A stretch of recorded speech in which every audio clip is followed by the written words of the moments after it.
बिस्मिल्लाहिर्रहमानिर्रहीम। आज के प्रोग्राम के मुंतज़मीन संवाद संस्था, इस हॉल और इस तालीमी इदारे के सर्वे सर्वा जनाब चौहान साहब, डाइस पे बैठे तमाम मेहमान अज़ीज़ी और मेहमान खुसूसी, ख़वातीन व हज़रात, मेरी हम उम्र लोग, मुझसे युवा और मेरे बुज़ुर्ग, आपने हमें यहाँ बुलाया, इसके लिए तहे दिल से शुक्रिया।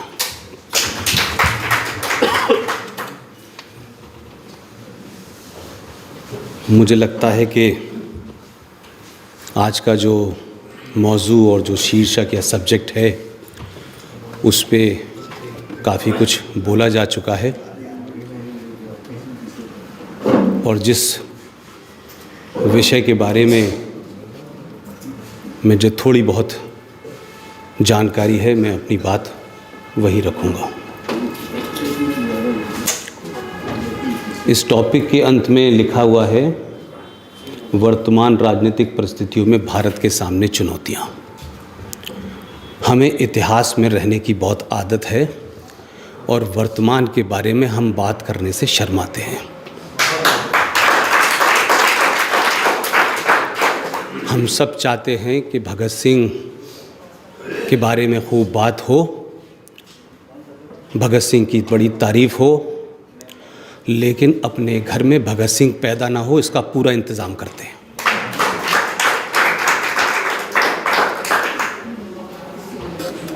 मुझे अपनी पैदाइश से लेकर के इस वक्त तक जीवन की वो सच्चाइयों से मेरा वास्ता हुआ है, लिहाजा मेरे अंदर किसी किस्म की मक्कारी, मुनाफ़क़त और हिपोक्रेसी नहीं है।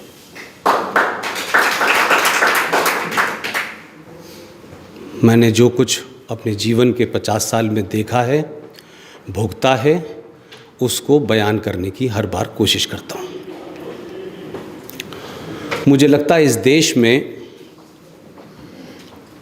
कई सारे बड़े फ्रॉड हो रहे हैं। हम स्कैम की बहुत चर्चा करते हैं, कोल स्कैम, कोलगेट स्कैम, लेकिन इस देश में 70 साल से वैचारिक घोटाला हुआ है। विचार के साथ घोटाला हुआ है, विचार के साथ फ्रॉड हुआ है और गलत नैरेटिव को इस देश में लोगों के सामने ऐसे प्रस्तुत किया गया है जैसे यही हमारी समस्या है और यही हमारी पहचान है। लिहाजा शब्द सेकुलर मेरे लिए हिंदुस्तान का सबसे बड़ा फ्रॉड है। मैं मानता हूं कि हिंदुस्तान में ये गंगा जमुना तहजीब का जो नारा दिया गया है, ये उससे बड़ा फ्रॉड है। और कुछ लोगों को अपनी सियासी पहचान और दुकान चलाने के लिए कुछ बातें कहने से डर लगता होगा। न मेरी कोई सियासी दुकान है, न मेरी किसी से वाबस्तगी है। मैं सिर्फ इस राष्ट्र के संदर्भ में अपनी बात कहता हूं। अगर किसी को बुरी लगती है तो 100 बार लगे। हमारे देश में एक बड़ा प्रचलन है, क्योंकि हमारे यहाँ हर आदमी अच्छी अच्छी बातें सुनना चाहता है, ऐसी बातें सुनना चाहता है, इसको भी अच्छी लगे, कुछ इसको भी अच्छी लगे, कुछ उसको भी अच्छी लगे। हमारे यहाँ ये बहुत जगह कहा जाता है कि देखिए साहब, सर्वधर्म, जितने भी धर्म हैं सब शांति का मैसेज देते हैं। ये वो लोग हैं जिन्होंने धर्मों में अपना ग्रंथ शायद पढ़ा है, पड़ोसी का पढ़ा नहीं है, लेकिन सर्टिफिकेट उसको भी दे रहे हैं। मैं मानता हूं कि जो धर्म की किताब में लिखा है वो लोग तो बताएंगे नहीं, आप पढ़ेंगे नहीं, और इसीलिए आपको इतिहास में जो कुछ हुआ है उसको कहीं दुरुस्त करने की ज़रूरत नहीं पड़ रही है। जो लोग ये कहते हैं कि Islam is a religion of peace, उन्होंने इस्लाम पढ़ा नहीं है। उन्होंने अपनी सियासी दुकानें चमकाने के लिए 4 मुसलमानों को अपने साथ रख के उन्होंने कहा Islam is a religion of peace. जिनकी किताब है वो दावा कर रहे हैं ये पीस नहीं है इसमें, लेकिन हम अपनी सियासी ज़रूरत के लिए, सामाजिक जानकारी के लिए, समाज में बड़ा बनने के लिए इस फ्रॉड को चला रहे हैं कि Islam is a religion of peace. मेरी अपनी पढ़ाई, मेरी अपनी जानकारी इस्लाम के बारे में, Islam book is a problem. कुरान मजीद में जो प्रॉब्लम है उसके बारे में बात कोई नहीं करता, क्योंकि लोगों को डर लगता है कि तस्लीमा नसरीन को जो है इस हिंदुस्तान के एक पॉश इलाके में अंडरग्राउंड छुप के रहना पड़ेगा। सलमान रश्दी को दुनिया में कहीं शरण लेनी पड़ेगी। लेकिन आप याद रखिएगा, सच बोलने के लिए लोगों की गर्दन कटती रही है। अगर हिंदुस्तान में ये गर्दन नहीं कटेगी तो ये 80 करोड़ हिंदू इस झूठ में मुब्तला रहेंगे कि Islam is a religion of peace. हम किताब को कोट इसलिए नहीं करते हैं कि पढ़ते नहीं हैं, और जो कुछ हमारे साथ में बैठे हुए मुनाफिक मक्कार हमको बता देते हैं, हम उसी को आगे बढ़ाना शुरू करते हैं। समस्या की जड़ यहां है। 1984 से पहले इस देश में सिखों का आतंकवाद पता चल गया लोगों को। साध्वी प्रज्ञा, कर्नल पुरोहित को किस तरह पकड़ा गया है उस विवाद में मैं नहीं जाना चाहता। उनके पकड़ते ही इस देश में हिंदू आतंकवाद पता चल गया। लेकिन इस देश में पिछले 30 साल से 500 से ज्यादा आतंकवादी घटनाएं हुई।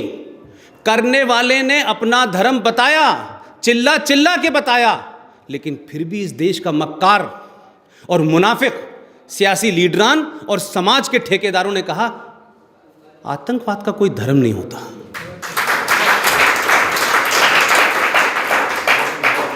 मेरा गुस्सा इस बात पे है कि जब आप यहां से उठ के जाएं और समाज में अपने आस पड़ोस के लोगों से बात करें, तो सामाजिक जीवन अपनी जगह है, लेकिन सच्चाई को आप नहीं बदल सकते। इस देश में इस्लामिक आतंकवाद पूरे चरम पर है, राजनीतिक है, सोशल है। इसके अलावा इस देश में अलग अलग तरीके से उस आतंकवाद को सुबह शाम फरोख्त किया जाता है, बढ़ाया जाता है। लेकिन उसके बाद भी हम कहते नहीं आतंकवाद का कोई धर्म नहीं होता। लेकिन सिखों का कुछ थोड़े दिन के लिए आतंकवाद हुआ था, लोगों को धर्म पता चल गया। हिंदू में 2 लोगों को पकड़ लिया, हिंदू का आतंकवाद पता चल गया। लेकिन पूरी दुनिया में, फ्रांस में, लंदन में, कोई मुल्क ले लीजिए, उस धर्म में जो लोग आतंकवाद कर रहे हैं वो मारने से पहले कहते हैं ला इलाहा इल्लल्लाह मोहम्मद रसूलुल्लाह, नारे तकबीर अल्लाह अकबर। उसके बाद भी हम कहते नहीं धर्म नहीं होता साहब आतंकवाद का। ये मक्कारी जिस दिन इस देश के 80 करोड़ हिंदुओं के दिलो दिमाग से निकल जाएगी, आधी समस्या उस दिन सॉल्व हो जाएगी। हम चीजों को समझना नहीं चाहते, क्योंकि हम जब समझेंगे तो हमारे पड़ोसी नाराज हो जाएंगे, हमारे किसी से संबंध टूट जाएंगे। अगर झूठ पे बुनियादों पे संबंध रखे हैं तो न बने तो बेहतर है। और इस लड़ाई में मेरी पैदाइश अलीगढ़ मुस्लिम विश्वविद्यालय में हुई है, जहां 0% हिंदू थे। मुझसे ज्यादा किसने खोया होगा इसमें? मेरे बचपन के दोस्त, मेरी जवानी के साथी, सब नाराज हैं। अगर मैं भी सच नहीं बोलूंगा, जिस आदमी ने 5वीं क्लास तक कुरान शरीफ पढ़ लिया था, तो हिंदुओं में फिर सच बोलेगा कौन भाई? लिहाजा इस ग्रंथि से बाहर निकलिए कि हमें किसी को खुश करना है, और उसकी खुशी जब तक है तब तक ही आप महान हैं। अगर वो खुश नहीं हुआ तो हम कमनल हो जाएंगे। जिस आदमी को आरएसएस की फुल फॉर्म नहीं पता,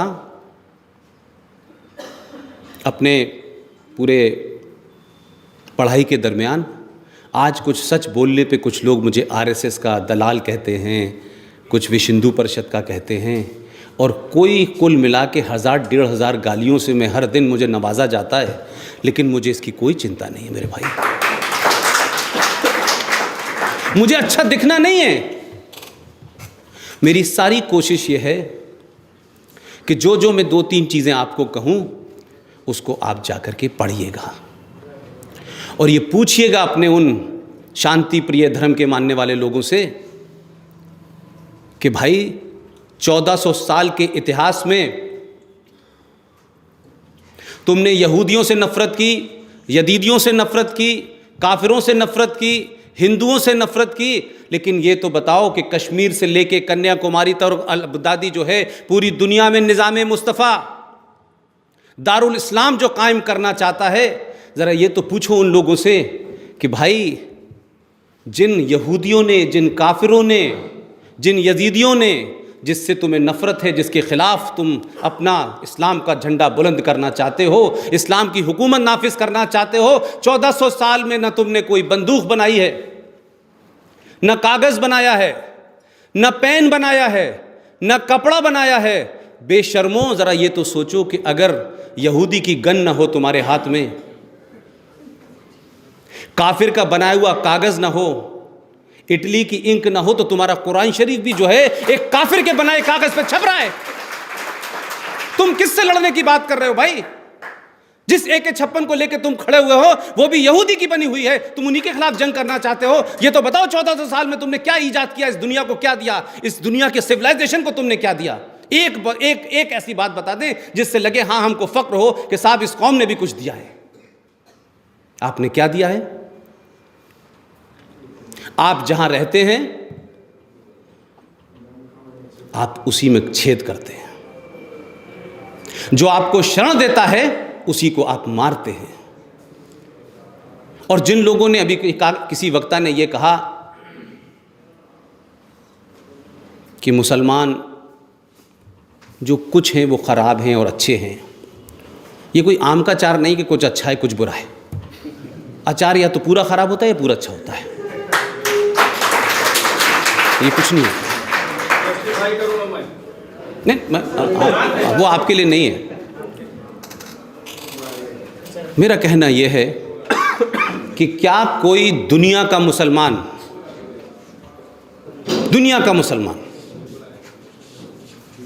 ये डिनाई कर देगा कि कुरान शरीफ की 30 आयतों में 34 बार जिहाद का जिक्र हुआ है और उसमें एक जगह लिखा हुआ है कि जो लोग मुनाफिक हैं, मुनाफिक हिपोक्रेट को कहते हैं, डिसबिलीवर हैं, उनको घात लगा के तुम मारो।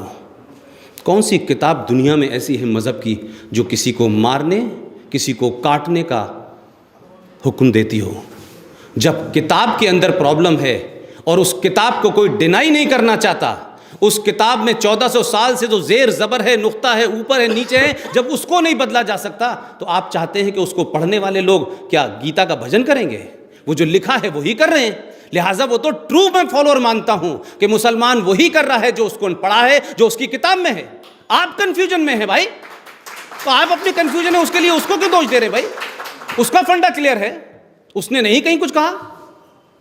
पहला कलमा तैयब तैयब पाने पाक ला इलाहा इल्लल्लाह मोहम्मद रसूलुल्लाह।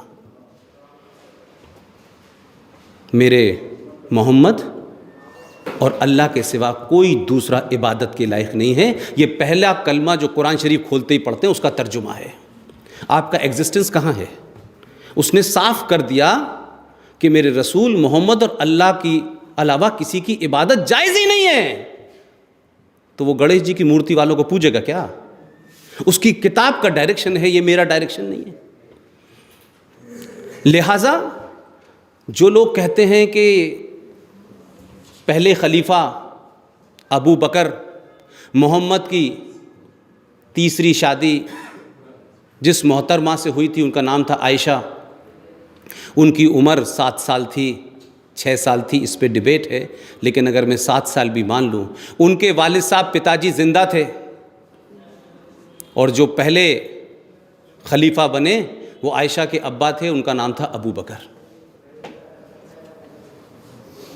ज़रा पूछिए शांति प्रिय इस धर्म के मानने वालों से कि मोहम्मद साहब की पहली पत्नी खतीजा से जो पैदा हुई थी लड़की, उसका नाम था फ़ातिमा।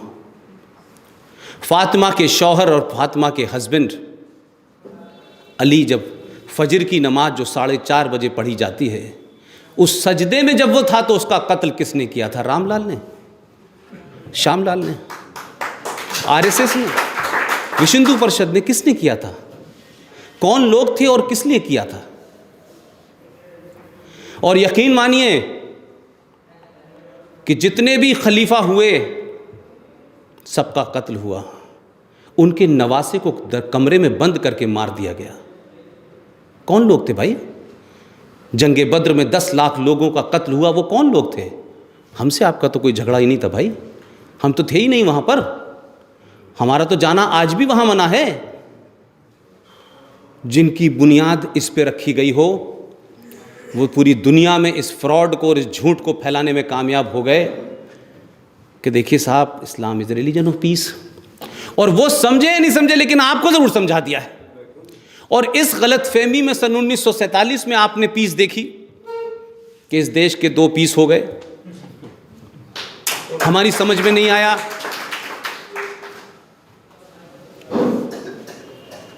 और अभी यहाँ कोई सरदार जी हैं नहीं, मैं एक बात कहना चाहता था। देखिए, कुछ बातों के लिए अगर हमें अपने पे शर्म करनी पड़े तो हमें करनी चाहिए। अगर दिल्ली में 1984 नहीं होता तो जम्मू कश्मीर में 1990 कभी नहीं हो सकता था। बड़े इतिहास में भी कुछ लोगों ने रेफरेंस दिया कि जब कश्मीरी पंडितों के ऊपर मामला आया तो सिख गए थे। 1990 करने वालों की हिम्मत इसलिए बढ़ गई थी कि जिन्होंने हिंदू धर्म के लिए अपने घर से एक पुत्र दिया था, जिन्होंने उसको योद्धा बनाया था, उसके साथ आपने 1984 में क्या किया? इसलिए उनको शय मिली। और आपको जानकर पता नहीं ताज्जुब होगा या नहीं होगा, क्योंकि कोई सियासी लीडर नहीं बताएगा आपको। ये सियासत इस पार्टी की हो, उस पार्टी की हो, सब समय पूरा करना चाहते हैं अपना कुर्सी पे। इसलिए अभी चौहान साहब ने शायद धारा 370 की बात कुछ कही थी। धारा 370 की बातें में मुझे नहीं पता कि देश को कितना पता है या नहीं पता है। अगर पता होता तो धारा 370 आज से 6 महीने पहले दफन हो चुकी है, जिसका इल्म आपको इसलिए नहीं है कि इस देश में मीडिया के पीछे काम करने वाले लोग सबने कहा ये खबर जो है वर्तमान इस्टेब्लिशमेंट के लिए एक ख़तरा हो सकती है, इसलिए जन तक न पहुँचे। ये खबर छपी ही नहीं।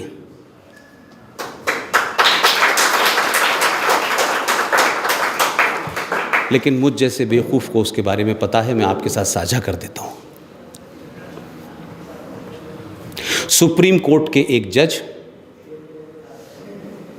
जो कोई अधिवक्ता संघ नाम का कोई संगठन है, उस संगठन के वो अध्यक्ष रह चुके थे। उनके ज़ेरे गौर जब 370 6 महीने पहले सुप्रीम कोर्ट में आई तो 3 जजेस की बेंच ने मात्र आधे घंटे में फाइनल ऑर्डर लिखा और कहा कि धारा 370 से संवैधानिक तौर पे कोई छेड़छाड़ नहीं हो सकती, लिहाजा matter is close forever, sign करके जजमेंट देके चले गए। ये खबर नहीं छपी। और जो जज उस बेंच को हेड कर रहा था, वो रिटायरमेंट के 4 बजे रिटायर होता है और 6 बजे उसे देश की एक संस्था जिसे नेशनल ग्रीन ट्राइब्यूनल कहते हैं, उसका चेयरमैन बना दिया जाता है। अब इस पे किसको गाली देंगे आप? किससे सवाल पूछेंगे आप? क्यों ये खबर मार्केट में नहीं है?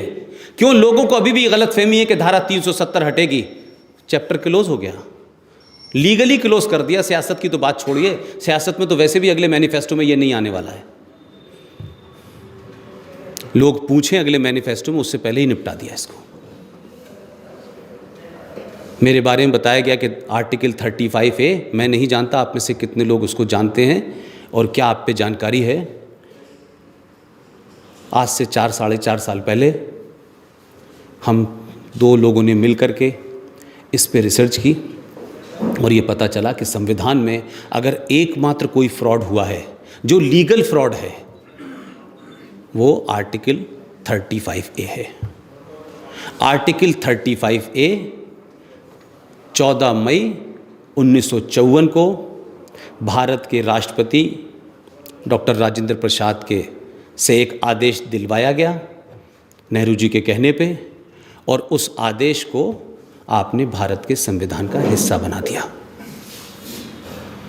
और चोरी और मक्कारी और मुनाफत आपने इस लेवल की कि आर्टिकल 35A को किसी को पता न चले। तो आपने क्या किया कि संविधान की एक ऑफिशियल कॉपी में तो धारा 35A नज़र आती है, फिर 5 को छोड़ के 6 में नज़र आती है, और धारा 35A को जहां लिखा जाना चाहिए था वहां से 5 पन्ने आगे जाके लगा दिया, किसी को पता ही नहीं चला। अब आप कहेंगे कि आर्टिकल 35A क्या है? आर्टिकल 35A जम्मू कश्मीर राज्य की सरकार को इस बात की ताकत देती है कि वो जिसको चाहे नागरिकता दे, जिसको चाहे नागरिकता न दे।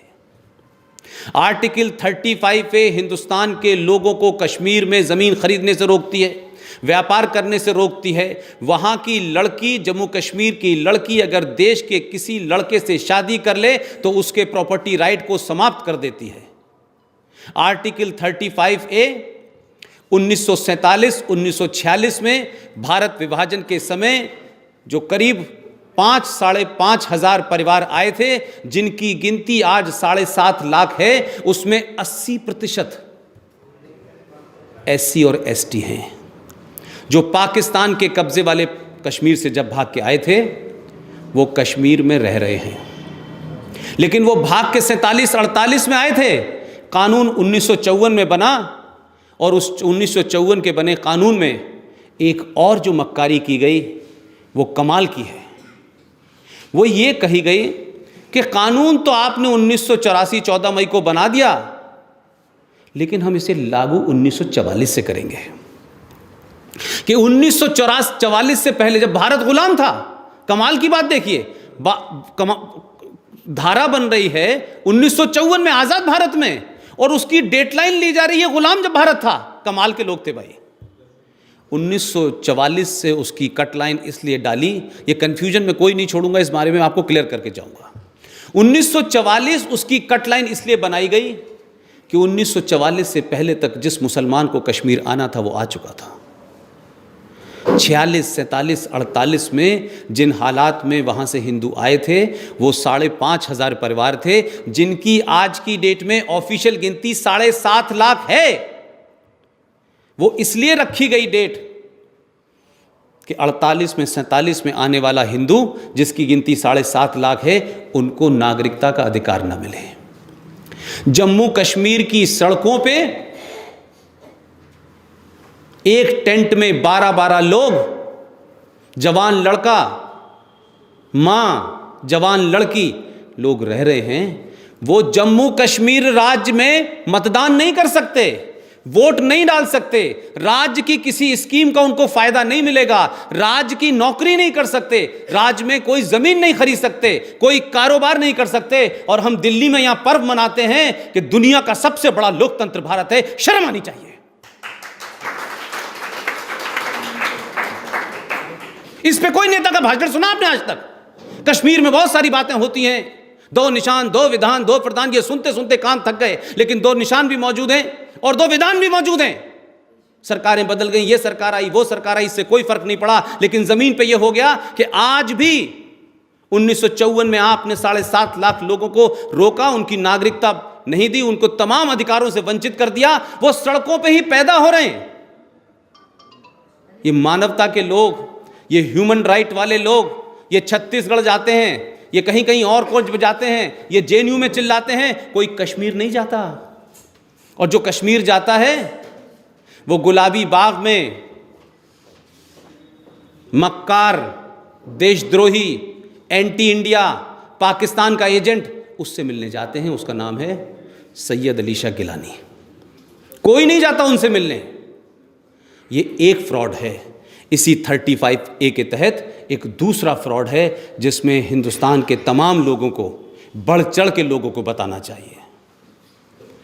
जम्मू कश्मीर का संविधान 1956 में ड्राफ्ट हुआ, 57 में नाफिज हुआ, लागू हुआ।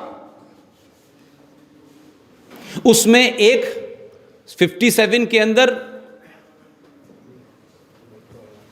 मोहम्मद बख्शी मीर साहब प्राइम मिनिस्टर थे, गुलाम बख्शी। पूरे जम्मू कश्मीर में सफाई कर्मचारियों ने हड़ताल कर दी। पूरे जम्मू कश्मीर में महामारी फैल गई कि शेख साहब तो शेख साहब हैं, अगर उन्होंने अपने किए कराए पे पानी डाल दिया तो शेख नहीं रहेंगे, वो तो चाहते हैं कोई दूसरा डाले उनके किए कराए पे पानी, लिहाजा महामारी फैल गई। तो ये हुआ कि भाई इसको कैसे ठीक करा जाए। तो उस ज़माने वज़ीर आज़म जो थे जम्मू कश्मीर के, उन्होंने अमृतसर, पठानकोट, ये 3-4 जगह से 200 वाल्मीकि परिवारों को बुलाया और कहा कि भाई हमारे किए कराए पे आप पानी डालें, हम तो डालेंगे नहीं। खैर उस 57 का क्या दौर रहा होगा, क्या हालात रहे होंगे, उन बेचारों ने उस नौकरी को स्वीकार कर लिया और वो वहाँ रहने लगे। आप बेईमानी की हद देखिए, हम किसके ऊपर यकीन कर रहे हैं? जिन्होंने लिखित में आपके साथ फ्रॉड किया, जिन्होंने विश्वास का फ्रॉड किया आपके साथ। हम बराबर कह रहे हैं नहीं नहीं नहीं नहीं, ये हमारे भाई हैं, तुम हमारे भाई हो, हम सब साथ साथ हैं, तुम्हारी ईद, हमारा फलाना, अल्लाह, रहीम, अली, यानी क्या क्या अपने आप ही गढ़ते रहते हैं बैठे बैठे। वो नहीं गढ़ रहे, वो क्लियर है, उनका no confusion, no confusion at all, we are this, you are this, no problem. 1957 में वो 200 जो वाल्मीकि परिवार गए थे, उनकी गिनती 2.5 लाख है इस वक्त। ये दूसरा किस्सा है उसी जम्मू कश्मीर का। बड़े बड़े मैंने नेता देखे हैं जम्मू कश्मीर में आंसू बहाने वाले, दिल्ली में भी मैंने देखे हैं। ये किसी नेता ने मैंने 35 साल में सुना नहीं, मैंने नहीं सुना 35 साल के अंदर। बड़े बड़े राष्ट्रवादी मैंने देखे, बड़े बड़े हिंदू राष्ट्रवादी तंजीमें देखी, ये कहते हुए भी नहीं सुना, चुपचाप से भी नहीं बात करते, पब्लिक की तो बात छोड़ दीजिए। उसके तहत जम्मू कश्मीर के संविधान में एक एग्जीक्यूटिव ऑर्डर पास हुआ और उस एग्जीक्यूटिव ऑर्डर का पता जब चला, जब उस वाल्मीकि परिवार से एक लड़की बाहर पढ़ने चली गई और बाहर पढ़ के जब वो लौटी अपने शहर, तो वो किसी सब्जेक्ट में पीएचडी थी और उसने जम्मू यूनिवर्सिटी के अंदर लेक्चरर की नौकरी के लिए एप्लीकेशन दी। तो उससे पूछा गया कि तुम्हारा पीआरसी कहाँ है? पीआरसी कहते हैं परमानेंट रेजिडेंट सर्टिफिकेट। उस गरीब लड़की ने कहा मैं यहाँ पैदा हुई हूँ, मुझे तो पता तक नहीं है। और जब इसकी खोज होना शुरू हुई तो ये पता चला कि 1957 में इस्लाम के मानने वाले, निज़ाम मुस्तफ़ा को लागू करने वाले उस ईमानदार मुसलमान उसका जम्मू कश्मीर के वज़ीर आज़म ने उनसे झूठ बोला था कि हम आपको नौकरी देंगे, आपको पीआरसी देंगे। पता ये चला कि ये 1957 से यहाँ के नागरिक ही नहीं है, क्योंकि 1954 में तो आपने जो 35A बनाया था ये तो उसके बाद की बात थी। तो आपने क्या किया कि एक एग्जीक्यूटिव ऑर्डर पास किया जम्मू कश्मीर के संविधान में, पैरा 6, पैरा 7, पैरा 8, पैरा 9, और उसमें क्या करके गए हैं आपने नागरिकता नहीं दी, वो तो समझ में आता है, आपने 7.5 लाख लोगों को भी नहीं दी। लेकिन उसमें जो दुनिया के किसी संविधान में नहीं मुझे मिलता, दुनिया का बुरे से बुरा देश का नाम ले लीजिए आप, उसमें लिखा गया कि ये जो 250 परिवार हैं, इनकी जो भी संतान होगी, संतानों की संतान होगी, और लामुतनाही सिलसिला वो कब तक होती रहे, 50,000 साल तक भी होती रहे, वो जम्मू कश्मीर में सिर्फ भंगी की नौकरी कर सकते हैं, दूसरी नौकरी नहीं मिलेगी उनको। ये इनह्यूमन बात नहीं है? ये कौन सा जय भीम और जय मीम जो दलित मुस्लिम की दोस्ती करते करते जिन्ना साहब के ज़माने से आज नारे लग रहे हैं जय भीम और जय मीम के, उनको शर्म नहीं आती? उनका गलेवान नहीं कोई पकड़ता नेता, वो बीजेपी का हो, वो कांग्रेस का हो, कोई नहीं पूछता। लेकिन दलितों के मामले में अगर किसी एक की हत्या हो जाती है कहीं, तो पूरा राष्ट्र रोने लगता है।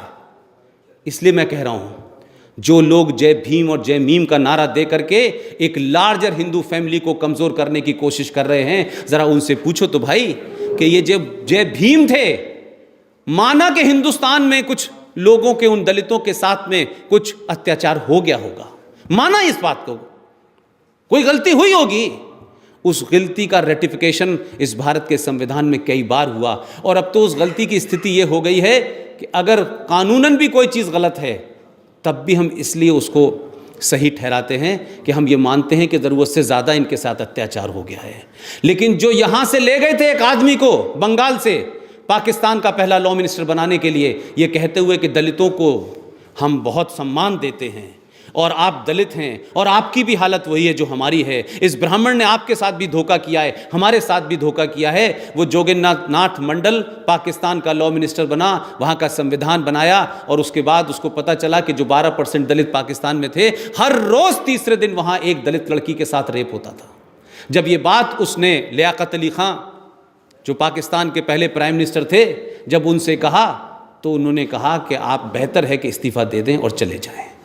ये उस दलित को झटका जब लगा जो यहाँ से बड़ा तामझाम लेकर के गए थे कि हम दलितों की जो है दोस्ती दिखाएंगे। वो हिंदुस्तान लौटा और किस गुमनामी में वो डेथ हो गई उसकी किसी को पता नहीं चला। ये सब करने वाले लोग, वो जम्मू कश्मीर के लोग, रोज़ वो महबूबा मुफ्ती फ्रॉड टेलीविज़न पे आती है, कहती है कश्मीरी पंडित तो मेरे भाई हैं, उनके बिना तो कश्मीर अधूरा है। तो मैडम तुम कहाँ मर गई थी 1990 में, जब तुम्हारे वालिद साहब देश के गृह मंत्री थे? उसी वक्त ये कांड हुआ था। और वर्तमान में महबूबा मुफ्ती के वालिद साहब, उनके अब्बा जान का बेसिक एक और घटना है जिससे मैं पर्सनली बहुत आहत हूँ। जो मुफ्ती मोहम्मद सईद का दोस्त था, उस सरकार में अलीगढ़ से चुनाव लड़ा, MP बना, और उस वक्त की जो सरकार थी, उस सरकार में भारत का टूरिज़्म मिनिस्टर था। बड़ी नज़दीकियाँ थी मोहम्मद मुफ्ती साहब से। शायद इसी को ध्यान में रखते हुए उन साहब को जम्मू कश्मीर का गवर्नर बनाया गया है। कुछ नहीं बदला। यही सोचिए किसी और राज्य में या किसी और के राज्य में होता तो हम तूफान उठा देते। इसलिए मेरा कहना है और मेरी अपनी कन्विक्शन है कि सत्ता पे कौन आता है कौन जाता है ये महत्व नहीं रखता। मेरे लिए महत्व रखता है कि जिस दिन ये समाज को सच्चाई बता दोगे, ये जिसको चाहेगा बिठाएगा, जिसको चाहेगा उतार देगा। इसलिए आपसे झूठ बोला गया कि आप सच्चाई ना जान जाएं, और उतनी सच्चाई जाने जितनी हम बता रहे हैं। मैं कहता हूं ना, इस जनरेशन को आप झूठ नहीं बोल सकते हैं। कई सारे RSN सिंह इस देश में जिंदा हैं, कई सारे GD बख्शी जिंदा हैं, कई सारे सुशील पंडित जिंदा हैं। आज ही के दिन जम्मू में हमारे 4 दोस्त इसी काम के लिए गए हुए हैं। हम में से कोई आदमी किसी पार्टी के एजेंडे पे काम नहीं कर रहा। हम में से कोई आदमी को कोई फंड नहीं मिलता। हम छोटी से छोटी जगह भी हमको मिलती है, हम अपनी बात कह करके लोगों को बताने की कोशिश करते हैं, सिर्फ इसीलिए कि बार बार किसी एक बहकावे में मत आइए आप। अब ये तय करिए कि जो हमारा नहीं वो कभी नहीं। ये झूठ नहीं चलेगा भाई कि हम कहेंगे कि मजबूत सरकार नहीं थी। इससे ज़्यादा मजबूत तो हिंदुस्तान क्या पूरी दुनिया में कोई सरकार नहीं है। वाइस प्रेसिडेंट आपका, प्रेसिडेंट आपका, स्पीकर आपका, 20 राज्यों में सरकार आपकी, लोकसभा में बहुमत आपका। अब आप कहेंगे कि UNO में हमें बहुमत मिलेगा तब हम करेंगे। लेकिन यह भी सच्चाई है। देखिए, मैंने कहा कि लार्जर इंटरेस्ट में बहुत कुछ कहना पड़ता है। मैं इस सब के बावजूद कहूँगा, इस सब के बावजूद भी मैं ये कहूँगा कि ये जो मोमेंटम आपने 2014 में बनाया था और जो कुछ आपने रिजल्ट दिए थे, इस रिजल्ट से 2 चीज़ें साफ निकलती हैं। मैं कोई पॉलिटिकल आदमी नहीं हूँ। 2014 से सत्ता में जो आए वो तो ठीक है, किसी को तो आना था।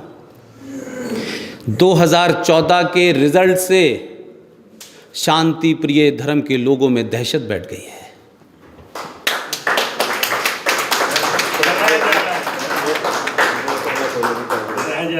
और किस लिए? इसलिए नहीं कि मोदी आ गए हैं, कोई और होता वो भी आ जाता। आज़ाद भारत के किसी चुनाव का भी आप एनालिसिस कर लीजिएगा।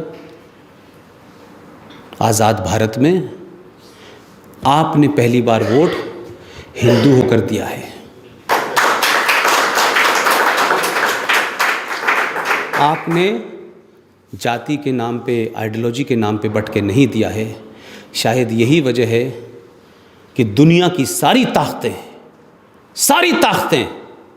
दुनिया के सारे इंटेलेक्चुअल सिर्फ एक ही एजेंडे में लगे हुए हैं कि 14 के मोमेंटम को तोड़ दो किसी तरीके से। अगर ये मोमेंटम टूटा तो कई सौ सालों बाद मौका मिलेगा आपको। तो तो आप 1000 साल और 800 साल और 200 साल सब मिला लें तो अपनी कमियां तो थी आपकी। अगर वो कमी किसी कारण से भी 2014 में दुरुस्त हो गई है तो उसको टूटने मत दीजिएगा। मेरा सिर्फ आपसे ये नहीं। अगर कमी है या कमी थी तो हमारे आदमी में थी, उसका गलेवान पकड़ के हम उस कमी को दूर करा सकते हैं। इसलिए कि अगर हमने उसको छोड़ दिया तो जो बाकी हैं उनके चेहरे आपको पूरी दुनिया में सबको पता है। वो कौन लोग हैं जो इस देश के वर्तमान सत्ता को, इस देश में सेंटर की हुकूमत वो चाहते हैं कि आए तो, लेकिन इतनी कमज़ोर हो कि हमारे टर्म्स पे काम करे। इसीलिए माजिद मेनन का नाम सुना है आप लोगों ने? माजिद मेनन मुंबई के एक बड़े वकील हैं, एनसीपी के राज्यसभा के एमपी रह चुके हैं, पढ़े लिखे आदमी हैं, मूर्ख नहीं हैं। आप उन्हें उन लोगों से तुलना नहीं कर सकते जो टेलीविज़न पे छोटे भाई का पजामा बड़े भाई का कुर्ता पहन के बैठते हैं। आप उनसे तुलना नहीं कर सकते। आप बड़े ज़हीन हैं, बड़े अक्लमंद लोग हैं। उन्होंने बाकायदा टेलीविज़न पे आके कहा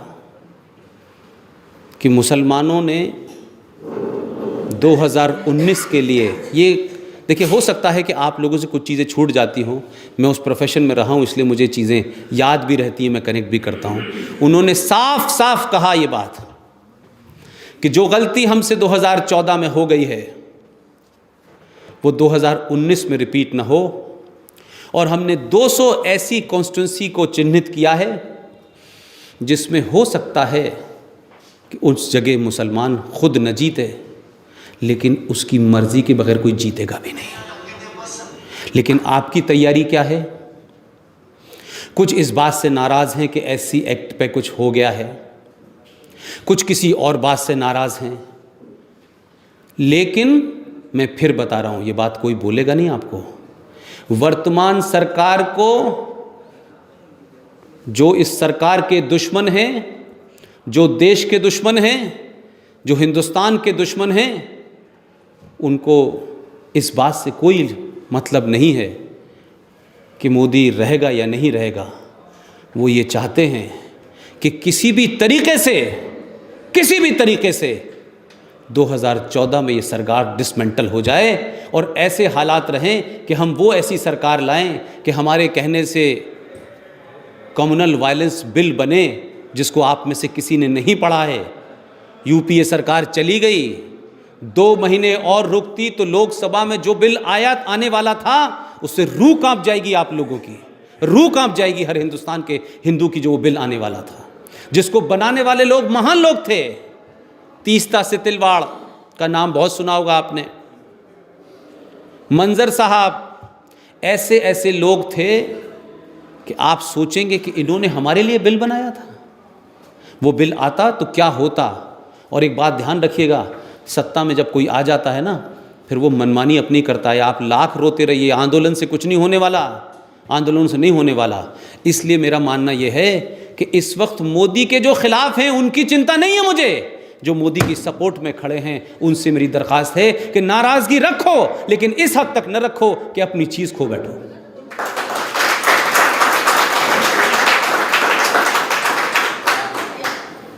लिहाजा खतरे को समझिए। आपको बाहर से जितना खतरा है उससे 1000 गुना खतरा अंदर से है। इस देश में 500 से ज़्यादा कश्मीर बन चुके हैं। आपको पता ही नहीं है। आपको कब पता चलता है? जब आपके पड़ोस में धमाका हो जाता है, जब अजमेर में हंगामा हो जाता है, जब संभल में हंगामा हो जाता है, जब कैराना से लोग भागने लगते हैं, तब आपको लगता है अच्छा ये वजह है इसलिए भाग रहे हैं। और ये ध्यान रखिएगा,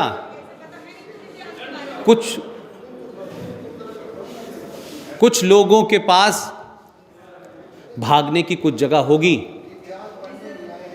लेकिन ये ध्यान रखिएगा आपके पास दूसरी जगह नहीं है। आपके पास दूसरी जगह नहीं है सर। जो म्यांमार से भागता है वो भी यहाँ आता है, जो पाकिस्तान से भागता है वो भी यहाँ आता है, जो बांग्लादेश से भागता है वो भी यहाँ आता है।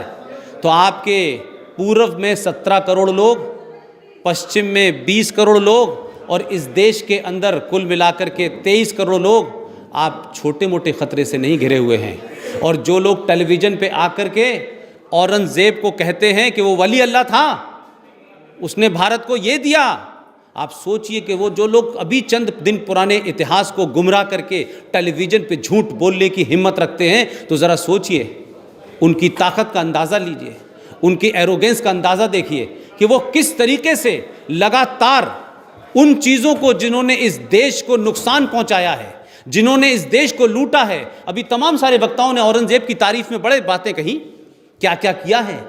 तो ये औरंगज़ेब की रोड को हटाने के लिए भारतीय जनता पार्टी सरकार के आने का इंतजार कर रहा था ये समाज। क्या बाबरी मस्जिद को आपने सुप्रीम कोर्ट से पूछ के तोड़ा था? क्योंकि सुप्रीम कोर्ट ने कहा कि हमारी प्रायोरिटी में नहीं है। लेकिन आज ही के अखबार की एक हेडिंग है, आपको शर्म आ जाएगी। सुप्रीम कोर्ट ने कहा कि राम मंदिर हमारी प्रायोरिटी में नहीं है। लेकिन सुप्रीम कोर्ट की प्रायोरिटी में क्या है? एक अल्तमश कबीर नाम का चीफ जस्टिस हुआ करते थे, वो रिटायर हो गए। अल्तमश कबीर साहब जिस दिन रिटायर हो रहे थे, ये मैं नहीं कह रहा, ये सब लिखित में मौजूद है, जिस दिन वो रिटायर हो रहे थे 2 बड़े फैसले दे के गए। एक फैसला MBBS से रिलेटेड था और एक दूसरा फैसला था बॉम्बे में बार डांसर का, चौहान साहब। दोनों फैसले 4:15 बजे उन्होंने लिखे, 6 बजे वो रिटायर हुए और वो फैसला दे गए। वर्तमान सुप्रीम कोर्ट ने समय की प्रायोरिटी और इशू की प्रायोरिटी देखिए कि इस देश का 80 करोड़ हिंदू कहां खड़ा है, उसकी औकात क्या है। कल फैसला आया है, सुप्रीम कोर्ट कहती है बार डांसर तो ठीक है लेकिन बगैर शराब के मजा नहीं आता, लिहाजा बार डांसर के साथ साथ शराब भी बिकनी चाहिए। ये सुप्रीम कोर्ट का कल ऑर्डर आया है और उसकी हेडिंग है dance bar without liquor is absurd, Supreme Court said. ये इस देश की सुप्रीम कोर्ट की प्रायोरिटी है my dear sir. Supreme Court की प्रायोरिटी धारा 377 है, देश टूटा जा रहा था। सुप्रीम कोर्ट की प्रायोरिटी है कि मुंबई में दही हांडी की लंबाई कितनी ऊंची और कितनी नीचे होनी चाहिए, महाकाल में पानी कितना चढ़ना चाहिए, ये सुप्रीम कोर्ट की प्रायोरिटी है। आपकी 80 करोड़ जनता की क्या औकात है भाई? आप चिल्लाते रहिए, कहते रहिए, गाली दे दीजिए, कोई फर्क नहीं पड़ने वाला है। और जो लोग कंटेम्प्ट ऑफ कोर्ट की बात करते हैं, इसी जिन जजेस की बात, जिस रेफरेंस नक्सल की बात कह रहे थे, एक महिला वकील, मुझे ये बात इसलिए मैं कह रहा हूं कि अभी बीच में बड़ा मी टू नाम का कोई कैंपेन चल रहा था, ठीक है, बस ओके। एक महिला वकील जिन्होंने भारत के चीफ जस्टिस को उसकी बेंच के सामने सुनवाई होते हुए सिर्फ अंग्रेजी में गालियां ही नहीं दी, यानी क्या क्या कहा उन्होंने। वो महिला वकील भी कहती है कि मेरे साथ सुप्रीम कोर्ट के गलियारे में मेरा यौन शोषण हुआ था। तो 74 साल की उम्र में याद आया कि 26 साल में क्या हुआ था। तो फिर किस बात की वकील थी आप? आप जैसे लोग जब अपने आप को कोई जस्टिस नहीं करा सकते तो दुनिया के साथ आप क्या जस्टिस करेंगे?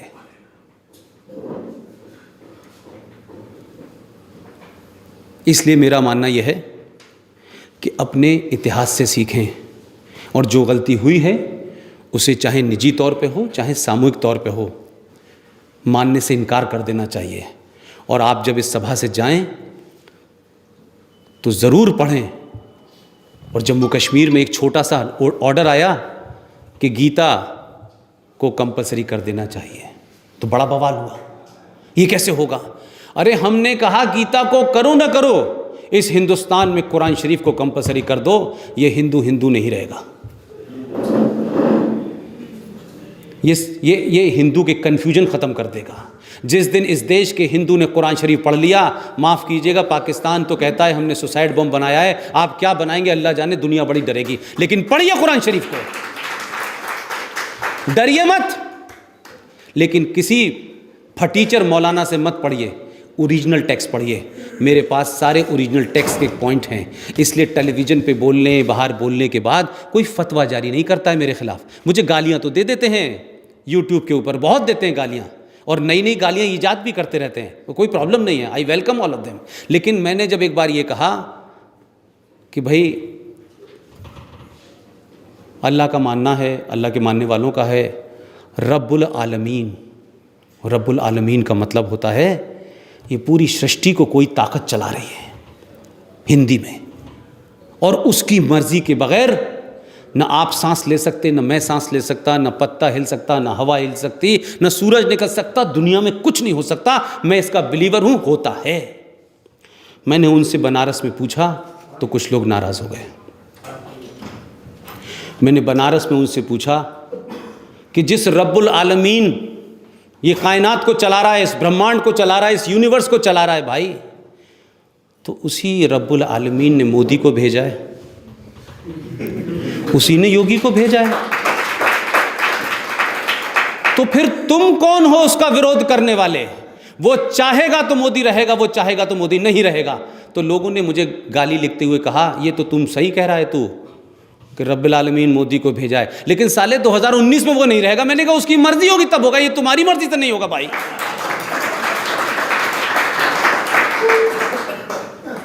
तो मुझे लगता है कि सिंह साहब ने बहुत कुछ बात कही। मेरा ये अपना टॉपिक है, मैं इस बारे में जैसे आपके सामने बोला वैसे ही देश के सामने बोल रहा हूँ, और सिर्फ मेरा एक ही ख्वाब है कि हर हिंदू को ये समझ में आ जाए, किसी की इज्जत करना, किसी से दोस्ती करना दो अलग बात है। मेरी अपना फ़लसफ़ा ये कहता है, जो मैं पिछले 30 साल से कह रहा हूँ, लेकिन होता यह है कि जब कोई छोटा आदमी कहता है तो लोग उसकी बात को तवज्जो नहीं देते, लेकिन जब अमेरिका के डिफेंस सेक्रेटरी ने कहा तो हो सकता है कुछ लोगों ने ध्यान दिया हो। मेरा मानना यह है, Islam is not a religion, Islam is a political ideology, जिसके तहत पूरी दुनिया में सब कुछ लिखा है, कब क्या करना है, कैसे करना है, किस तरह करना है। लिहाजा मैं ये कह रहा हूँ अपने उन मुसलमान भाइयों से, आप निज़ाम मुस्तफ़ा कश्मीर में नाफिज करें, कोई बात नहीं, करनी चाहिए, लेकिन निज़ाम मुस्तफ़ा किसके बल पे कर रहे हो? काफिर के कागज़ पे लिखे हुए कुरान शरीफ से, यहूदी के बने हथियार से, इटली से बन के अगर कपड़ा ना आए और इंक ना आए तो तुम लिख ना सको, और अगर हम कपड़ा ना बनाए तो कफन भी ना दफन भी हो, तो भाई तुमने 1400 साल में जो रीति रिवाज बनाए थे, कुछ उसके लिए भी खोज कर लेते, कुछ उसके लिए भी पैदा कर लेते, किसी एक आध चीज़ तो बनाते। कहते हमने दुनिया में बनाई है, तो मैंने ये बात इलाहाबाद में भी कही थी, सिर्फ एक ही चीज़ बनाई है, एक मुल्क बना जिसका नाम है इस्लामिक रिपब्लिक ऑफ पाकिस्तान, और वहाँ का हर बाशिंदा, क्योंकि मेरा 12 साल उनसे बड़ी पास की वाबस्तगी रही है, तो मुझे जाना होता था हर 10-15 दिन के बाद। तो अक्सर मैं उनसे पूछता था कि क्या यार, कोई तो बताओ, तुमने कुछ ऐसा काम किया हो कि कहीं माउंट एवरेस्ट पे चढ़ गए हो, कहीं पाताल से कुछ निकाल के लाए हो, कोई कुछ तो किया हो यार तुमने, बताओ मुझे यार, कि सिर्फ कहते हो कि सब जला दो। भाई आपने 9 लाख किताबें नालंदा विश्वविद्यालय की लाइब्रेरी में जला दी। अरे भाई आप राज करने आए थे, राज करते समझ में आता था। नालंदा विश्वविद्यालय की 9 लाख किताबों से इख्तियार खिलजी ने क्यों आग लगाई? जिंदा रहने से मुझे अपनी कमतरी का एहसास होता है। लेकिन सवाल ये है कि वो तो जला के चला गया, लेकिन हमारे देश की सेकुलर सरकार ने कहा कि क्या कमाल का काम किया है, इसको तो नवाजना चाहिए। तो आपको उस नालंदा जाने के लिए उस स्टेशन बीच में पड़ता है जिसका नाम है बख्तियारपुर। तो हम तो कमाल के लोग हैं, इसलिए दिल्ली में 57 सड़कें ऐसी हैं जिनको आप सुबह शाम आक्रांता कहते हैं, जिनको कहते हैं हमारी माँ बहनों को लूटा इन्होंने, कन्वर्जन किया, अभी भी कई लोग बोल रहे थे। लेकिन आप मुझे बताइए कि जो आप एहसास कमतरी की बात कर रहे हैं, अगर ये दीवारें, ये नाम, ये सब जिंदा रहेंगे तो आपकी कुंठा बढ़ेगी या घटेगी? इसलिए नाम बदलने जो जा रहे हैं, मैं कहता हूं कि 1-2 मत बदलो, एक रात में सबको बदल दो।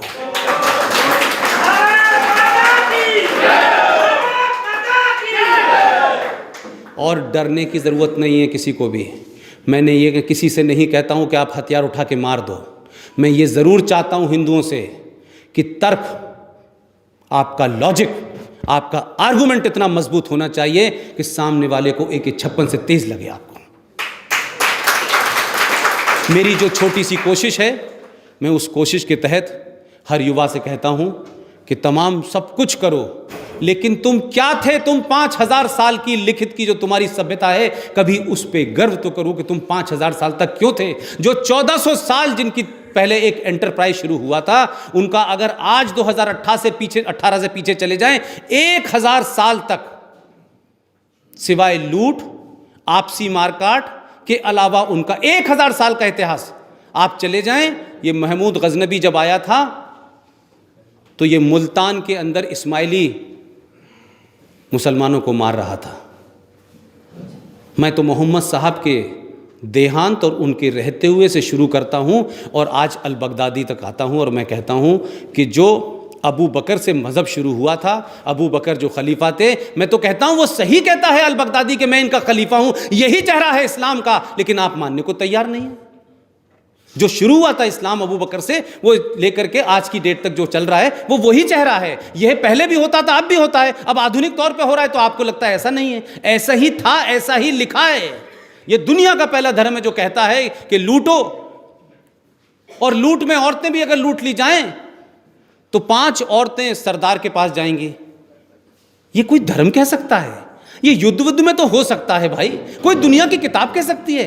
और जब आप ये कहेंगे कि ये जो धर्म ग्रंथ जिसको तुम बता रहे हो सुबह से लेकर शाम तक, और तुम कहते हो कि साहब ये इसमें नहीं, इसमें तो बड़ा भाईचारा लिखा है, तो एक फ्रॉड था कि साहब ये कहा गया कि साहब 4 शादी क्यों करते हैं मुसलमान। तो उसमें बातचीत हुई, तो जो हमको तीसरी क्लास में पढ़ाया गया कि तो कहा गया कि साहब इसलिए करते हैं शादी कि इस्लाम के दौर में बहुत सारी जंगें होती थी, युद्ध होते थे, तो युवा बेचारे मर्द मारे जाते थे, तो औरतें, यंग औरतें विधवा हो जाती थीं। तो वो यंग औरतों को एक शेल्टर देने के लिए कि जो संपन्न लोग हैं वो उन लोगों को शादी के नाम पे अपने घर में रख लें और समाज में कोई बुरा काम ना हो, समाज में कोई बुरी प्रवृत्ति ना हो, इसलिए वो रख लेते थे। जिस दिन मैंने ये सवाल पूछा उस दिन से मुझे इस जवाब देने वाले कोई मिल नहीं रहा है। मैंने एक सवाल उनसे पूछा कि मुझे ये तो समझ में आता है कि जब मोहम्मद साहब की उम्र मात्र 24 साल थी, तो जब उन्होंने पहली शादी खतीजा से की उस वक्त उनकी उम्र कोई 42 साल की थी, 44 साल की थी। यहाँ तक तो समझ में आता है। दूसरी शादी की उन्होंने, ये तीसरी शादी आयशा जिसकी उम्र 7 साल थी और ख़ुद मोहम्मद साहब 54 साल के थे। तो मुझे ये समझ नहीं आया कि 7 साल की लड़की को क्या शेल्टर देना था आपको, और उसका तो बाप जिंदा था। तो भाई जब बाप जिंदा था तो आप क्या कर रहे थे? और आपको शेल्टर देना ही लग रहा था, तो फिर आप कहते मेरी बेटी है। 7 साल की लड़की को बेटी भी बना सकते थे, निकाह करना जरूरी था। तो पता ही चला कि सिलसिला 14 पे जाके रुका।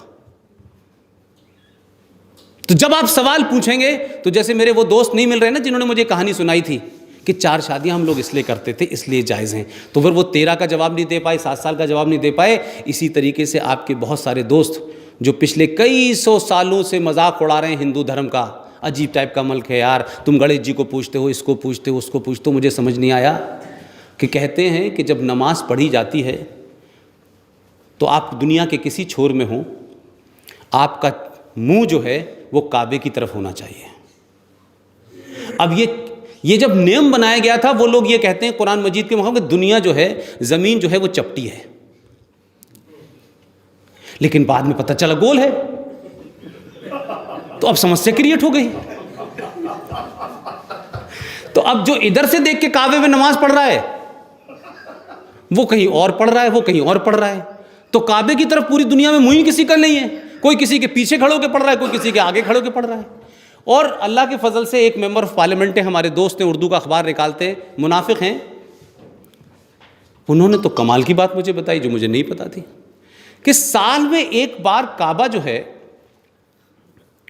उसमें पूरी दुनिया के चंद ही लोगों को, चौहान साहब, ये शर्फ हासिल होता है कि वो काबे के ऊपर खड़े होकर नमाज पढ़े। तो मैंने, वो भी पढ़ के आए थे, तो मैंने कहा तब मुंह किधर था आपका? तो सवाल यह है कि देखिए, आप डरिए मत। तस्लीमा नसरीन ने भी बोला ना, जिंदा तो वो भी है ना, और आप तो मारते हैं, आप तो इस बात को मानते हैं ना कि जिस दिन जिस समय, ये इस्लाम भी मानता है, जो वक्त आपकी मौत का मुकर्रर है, तय है, वो नफ्स जो चल रही है उसकी जगह और उसका समय तय है। ये हम भी मानते हैं। कोई दुनिया का माई का लाल इधर से उधर नहीं कर सकता। जब ये तय है तो फिर डर किस बात का है? किस बात का डर है? अरे लोग बैठे बैठे चले गए, जिनको जाना था वो जान ही रहे। और एक किस्सा कह के अपनी बात समाप्त करता हूं मैं।